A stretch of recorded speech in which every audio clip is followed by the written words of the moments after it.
ধন্যবাদ সামাদ আপনাকে। আমি এই মুহূর্তে কিন্তু রয়েছি কারওয়ান বাজারে এবং সকাল থেকে কিন্তু আমি কারওয়ান বাজার ঘুরে দেখছিলাম যে আজ বাজার পরিস্থিতিটা কেমন। তো আমি সকাল থেকে আসার পরে সবজির বাজারটা একটু ঘুরে দেখেছি এবং বিভিন্ন বাজারগুলো ঘুরে দেখেছি। সবজির বাজার কিন্তু কিছু কিছু সবজি আগের তুলনায় 10 থেকে 20 টাকা পর্যন্ত বেড়েছে। এবং আমিষের বাজারে কিন্তু এখন বলা চলে যে স্বস্তি ফিরেছে পুরোপুরি। কারণ ব্রয়লার মুরগি কিন্তু আগের দামেই বিক্রি হচ্ছে 160 থেকে 70 টাকা কেজিতে বিক্রি হচ্ছে ব্রয়লার মুরগি। এবং যেটি সোনালী মুরগির দাম কিন্তু 20 থেকে 30 টাকা কমে গিয়েছে। যেটি গত সপ্তাহে বিক্রি হয়েছে 320 থেকে 30 টাকা, সেটি কিন্তু আজকে 290 থেকে 300 টাকা দরে বিক্রি হচ্ছে।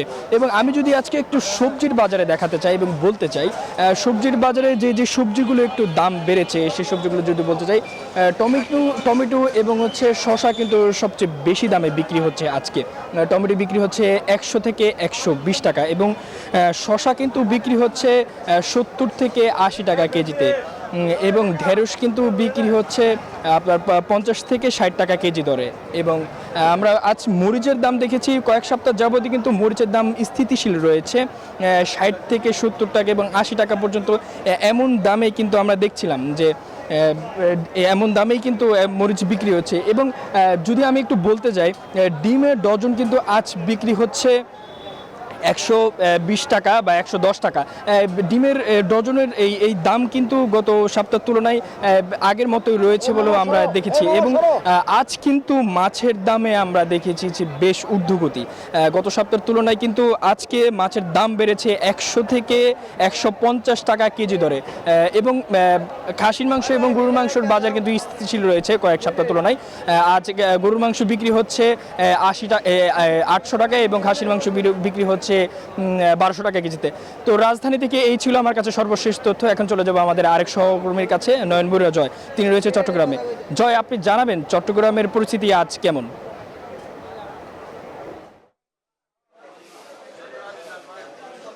মামুন, আপনি যেমনটা দেখিয়েছেন তেমনিভাবে চট্টগ্রামের কাজীর দেউরি বাজারে আমি আছি। সকালবেলা যেহেতু আজকে ছুটির দিন, তার কারণে যারা ক্রেতা তাদের সমাগম অনেক বেড়েছে। দেখতে পাচ্ছেন যে নানা রকমের সামুদ্রিক মাছের পাশাপাশি তো পুকুরের মাছও কিন্তু এখানে দেখা যাচ্ছে। ইলিশ থেকে শুরু করে সব ধরনের মাছ আমরা বাজারে দেখতে পাচ্ছি। ছোট সাইজের ইলিশও আছে, একটু বড় সাইজের ইলিশও কিন্তু আমরা দেখতে পাচ্ছি। ইলিশের দাম এখনো পর্যন্ত সাধারণ মানুষের নাগালের মধ্যে নেই, তবে সমুদ্রে মাছ ধরা কিছুদিন আগে বন্ধ থাকলেও এখন সেই নিষেধাজ্ঞা তুলে দেওয়া হয়েছে। এখন সামুদ্রিক মাছ কিন্তু বাজারে আসতে শুরু করেছে। ইলিশের দামটা যদি আর একটু কম হতো তাহলে সবার জন্য সহজ হতো। এখনো পর্যন্ত সেই ইলিশের দাম 2000 টাকার উপরে কিন্তু বিক্রি করা হচ্ছে। ছোট সাইজের যে ইলিশ, সেই ইলিশও কিন্তু 1500 থেকে 1600 টাকা কেজিতে বিক্রি করছে। একই সাথে অন্যান্য মাছ দেখতে পাচ্ছেন, সব ধরনের রুই কাতল থেকে শুরু করে সব ধরনের মাছের সমাহার আমরা দেখতে পাচ্ছি বাজারে। তবে রুই কাতল সহ এসব মাছের দামও কিন্তু দেখা যাচ্ছে 350 থেকে 400। একটু যদি বড় সাইজ হয় তাহলে 500 টাকা থেকে আরও বেশি দামে তারা বিক্রি করছে। লইট্টা মাছের দাম আমরা কিছুটা কমছে আমরা দেখতে পাচ্ছি, তারা 220 টাকা কেজিতে তারা বিক্রি করছে। এর গত সপ্তাহে কিন্তু লইট্টা মাছের দামটা আরও বেশি ছিল, 250 থেকে 300 টাকা পর্যন্ত বিক্রি করেছে। তবে মাছের সরবরাহ যদি আরও বাড়ে তাহলে কিছুটা কমে যাবে। একই সাথে সবজির দামটা কিছুটা স্বস্তি ফেরাচ্ছে, ক্রেতাদের দাম একেবারে কমে এসছে বলে আমাদেরকে জানিয়েছে ক্রেতারা। এই ছিল আমার এখানকার সর্বশেষ। ফিরে যাচ্ছি স্টুডিওতে সামাতের কাছে। জয় মামুন, আপনাদেরকে ধন্যবাদ। প্রতি সপ্তাহে সর্বোচ্চবার বিকাশ পেমেন্টে 50 জন হবেন পেমেন্ট চ্যাম্পিয়ন। জিতে নিন টিভি সহ আকর্ষণীয় সব প্রাইজ।